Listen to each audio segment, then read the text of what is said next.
Zeeland?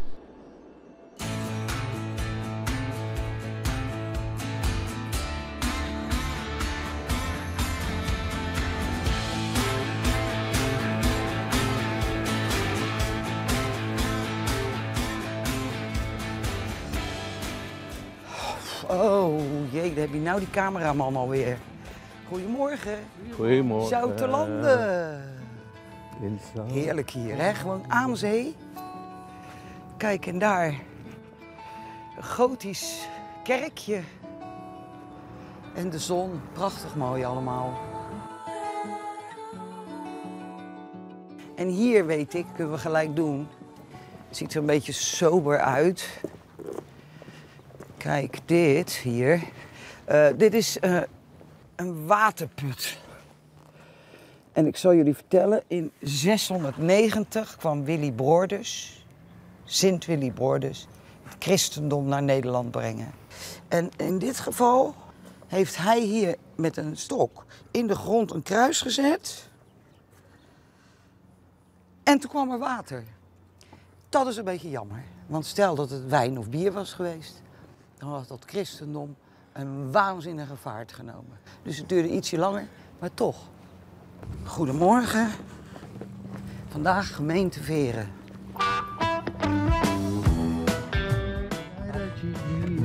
Blij dat je hier bent, Tom. In Zoutelanden. Ik werk zo graag met jullie. Rechtdoor. We gaan naar het stadje Veren. Een stadje met een hele erg rijke geschiedenis.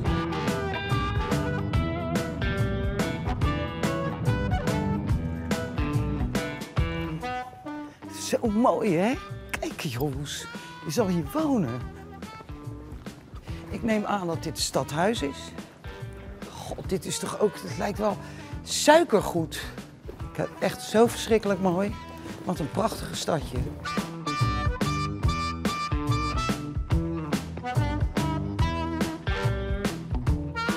Veren is in de 16e eeuw tot bloei gekomen. En dat kwam eigenlijk voornamelijk omdat er Schotten naar Veren waren gekomen. En die brachten het Schotse schaap. En de wol was hier een van de allerbelangrijkste producten. Daardoor kwam Veren al in de 16e eeuw tot bloei. Voor de 17e eeuw bij ons, waar wij de Gouden Eeuw beleefden. En je kunt het ook zien, alles is met zoveel liefde en aandacht gemaakt. Veren bloeide. Veren was een prachtige, mooie handelsstad. Kijk, om nu te zien hoe goed het met Veren ging, daar is het bewijs. Wat een mega kerk in zo'n klein stadje.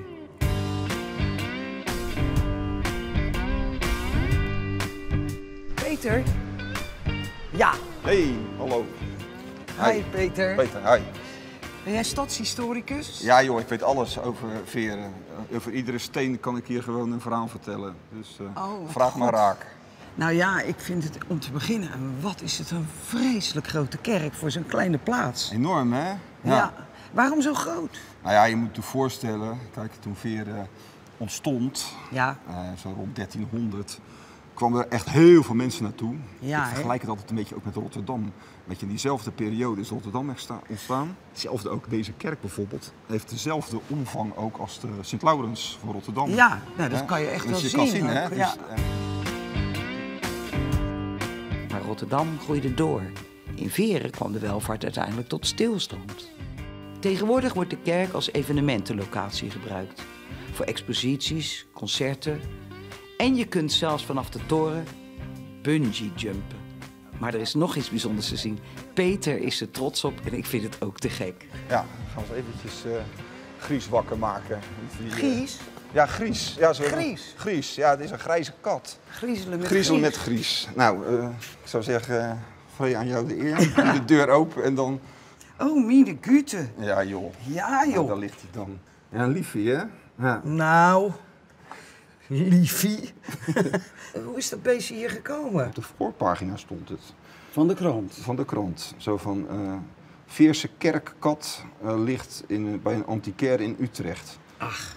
En ik dacht, waarom weet ik daar niks van? Ja, dat begrijp ik. Hè? Dus, nou, gelijk bellen met die man. Ik zei van nou, dat ding moet natuurlijk terug. Na 4 jaar zei hij voor 2500 euro kan je hem krijgen. Ik dacht, nou ja, dat is natuurlijk een kat in de zak. Ja, dat doe je natuurlijk niet. Dus Ja, nee, dat is een kat in de zak. Maar ja, uiteindelijk, ja, weet je, ik dacht van ja... Heb je het ervoor betaald, ja? Uiteindelijk voor betaald. Want het hele verhaal erachter werd gewoon best heel spannend. Want Vertel! deze kat is de oudste gemummificeerde en best bewaarde kat van Europa. Oh, kijk. Hij is 550 jaar oud. En in de tijd dat hier men bezig was met het bouwen van de kerk, hebben de bijgelovige metselaars hebben, dit lieve beestje waarschijnlijk eerst doodgemaakt, gewurgd. Oh, toch wel? En toen liefdevol in een nisje gelegd. Oh. En je moet natuurlijk in die tijd, het was de tijd van bijgeloof. Hè? Mm-hmm. Je moest de duivel altijd buiten houden. Ja. En ook in heel veel andere huizen in die tijd zie je dat als een huis werd gebouwd, dan de bewoners die stopten een paardenschedel of heksenflessen of oude schoenen. Mm-hmm. En het was een soort van protectie, een soort alarm tegen het bovennatuurlijke. Ja. Zodat je dus altijd de duivel... Ja. Bijgeloof en dus werden er schedels of een poes of schoenen, wat je zei, of iets wat werd dan ingemetseld in gebouwen om eigenlijk de duivel buiten te houden. Ja. Hey, en ik kan wel zien dat Gries gewurgd is, zeg. Ja.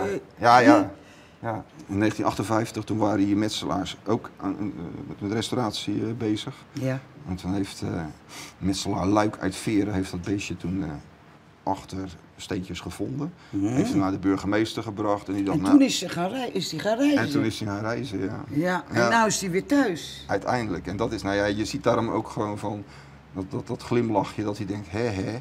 Nou, ik vind het geen glimlachje, hoor. Nee, Peter. Dit is toch een glimlachje. Nou ja, ik ben natuurlijk wel een beetje ben je een beetje verliefd op Gries? Ik ben echt verliefd op Gries, eigenlijk wel. Ja, het is gewoon een schattenkatje. Nou, ik vind het wel een prachtig verhaal. Bedankt, Peter. Nou, wat leuk dat je er zoveel van weet. Ja. Fijn dat ik heb mee kunnen luisteren. Ja.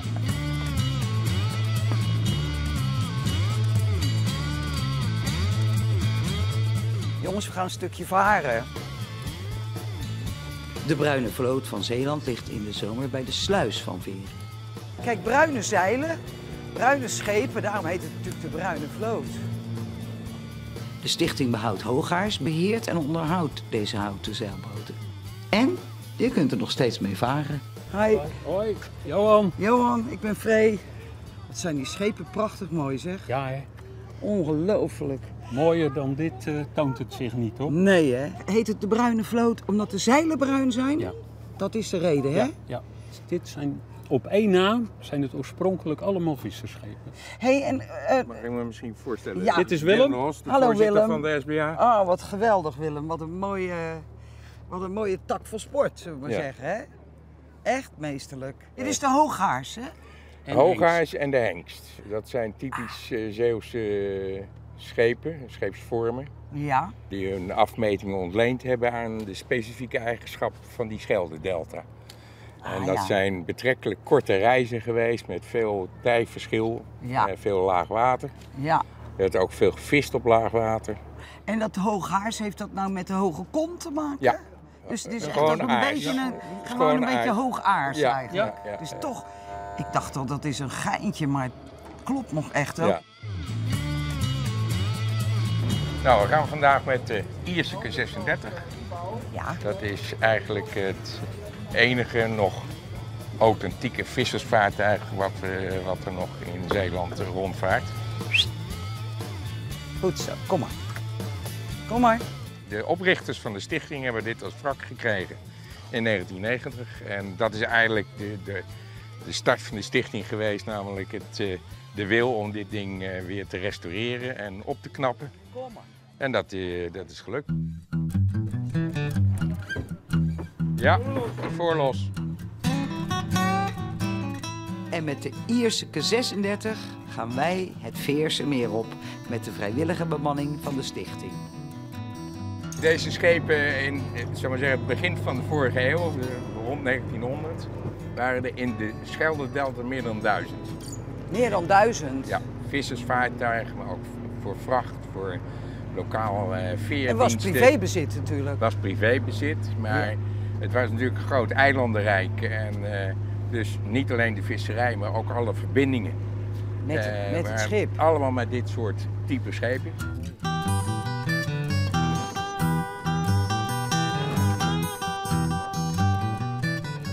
Mijn vader had al een boot en wij voeren als kind al, dus ik weet eigenlijk niet beter. En verder heb ik als beroep ook nog scheepsbouw gestudeerd, dus dat helpt ook een beetje. We hebben 120 vrijwilligers en die zorgen dus in 's winters voor het onderhoud aan die schepen. En zomers om ermee te varen, maar ook... Zijn jullie zover, André? Want we moeten door de wind. Ja. We moeten door de wind.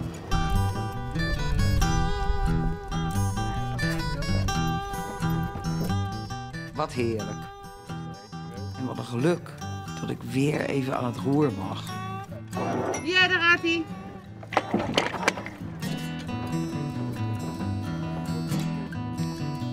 Hoe behoud je nu zo'n prachtige vloot? Want dat zal echt geen sinecure zijn. De uitdagingen zijn niet alleen geld, maar vooral ook het vinden gewoon van die mensen. Ja. En misschien helpt dit programma wel mee. Zeker, weten. Dus Daarom doen we het ook buitengewoon graag. Kom timmeren, zagen, lakken, zeilen. Hoe leuk is dat? En niet alleen heren hoor, dames zijn buitengewoon welkom. En die zijn vaak beter in het verven en lakken dan die mannen. Secuur, die zijn veel secuur. Het duurt wel heel lang altijd hoor. Nou ja, mag ook een beetje, mag ook wel lang duren. Ja, geeft niet. winter is lang. Zal maar zeggen, er is ruimte in die loods voor 3 van deze schepen. Ja.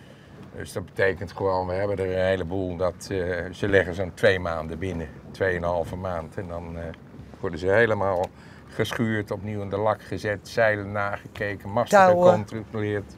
Nou, ik vond het in elk geval heel leuk dat ik mee mocht varen. En jullie zijn allemaal wel lieve schatten, moet ik zeggen. Dat je met zoveel liefde en aandacht dit cultureel erfgoed in stand wil houden. Want als jullie het niet doen, dan wordt het een dompert.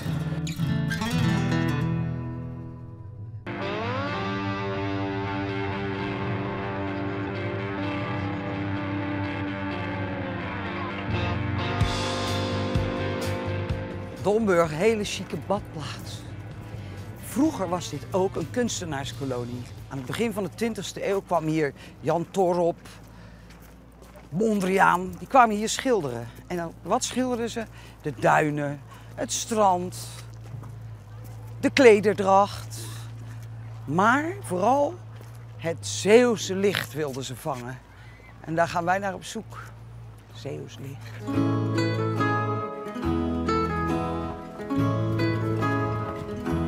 Hans Versveld heet hij. Geeft masterclasses. Schilderen. Het Zeeuwse licht. En die gaan wij zoeken. Hans, ben je lekker bezig?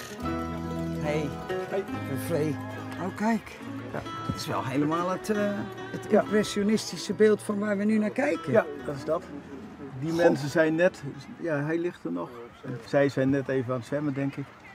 En dat verandert wel een beetje, maar sommige mensen blijven lang en die kan ik dan wat uitwerken. Kan je wat uitwerken? Ja. Goh, ja. Hoe ben je er ooit opgekomen om dit te gaan doen? Ik schilder al sinds mijn 12e met olieverf. Dus dat, ja? Dat is nooit anders geweest. Jij zit in het kielzog van Mondriaan en van Torop. En het was hier natuurlijk echt een kolonie vroeger met kunstenaars. Klopt. Ja. Heeft je dat geïnspireerd? Niet per se, nee, niet omdat zij hier zijn geweest. Dat is niet de reden dat ik hier naartoe ben geweest, maar het zijn wel hele goede schilders. En dan gingen ze natuurlijk het Zeeuwse licht schilderen. Ja. Wat is het Zeeuwse licht? Dat is een goede vraag. Dat is, ik denk vooral heel helder licht. Want je zit hier tussen het water. Je zit hier een soort punt van Walcheren en daar is water. Rondom is water. Dus ik denk dat dat gewoon heel veel invloed heeft. Omdat het meer licht is dan zeg maar als je alleen aan de Noordzee staat? Of? Ja, misschien Omdat wel. het een eiland is. Ja, en hoe ziet Zeeuwslicht er dan uit? Ja, voor mij is het vooral helder. Het is, ik vind het heel moeilijk, want het is ook per dag verschillend. Nu is het heel helder weer en als het een bewolkte dag is, dan heb je weer heel ander licht. Dus het is vooral mooi, helder en fris. Wil je het zelf eens proberen? Ik zou het wel willen proberen, maar ik heb helemaal geen ervaring met de olieverf. Ik schilder sinds een paar jaar zelf, maar heel ander werk en zeker niet met olieverf. Toch ga ik nu plein air in de buitenlucht een impressionistisch schilderij maken. Op de plek waar Mondriaan ook ooit zelf stond.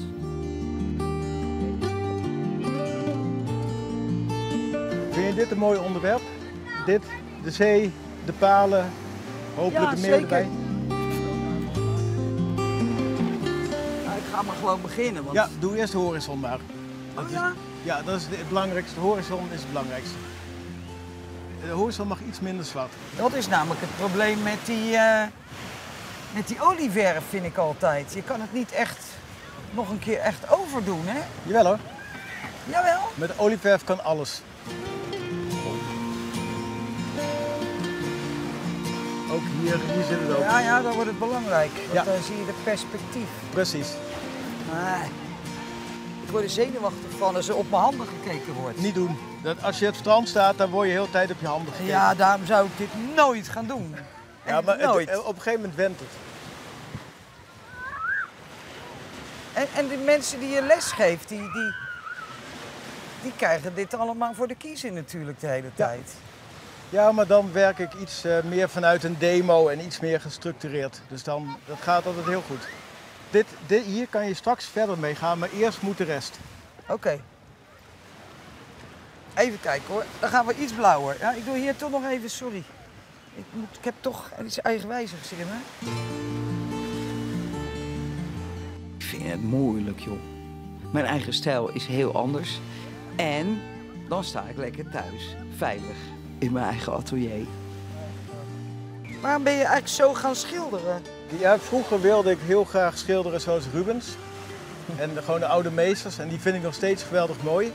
Maar ik heb ontdekt dat is een andere tijd. Impressionistisch heeft echt zijn voet in de traditie. Is het wel iets wat ook in deze tijd past. Ja, Want als ik in de stad schilder ik auto's, dan schilder ik de dynamiek. Dan schilder ik gewoon zoals het nu is. En dat kan met impressionisme. ik begrijp het. Ja. Impressionisten willen het moment vastleggen.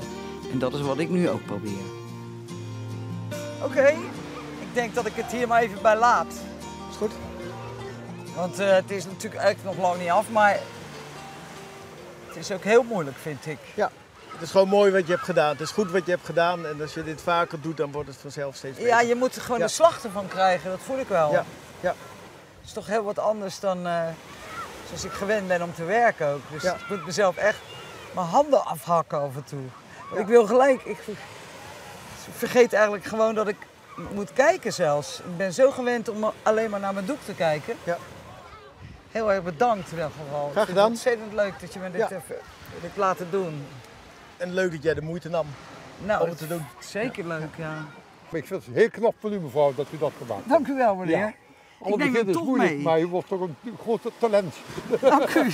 Nou, dat is fijn. Neem ik hem toch mee, hoor. Ja, toch leuk.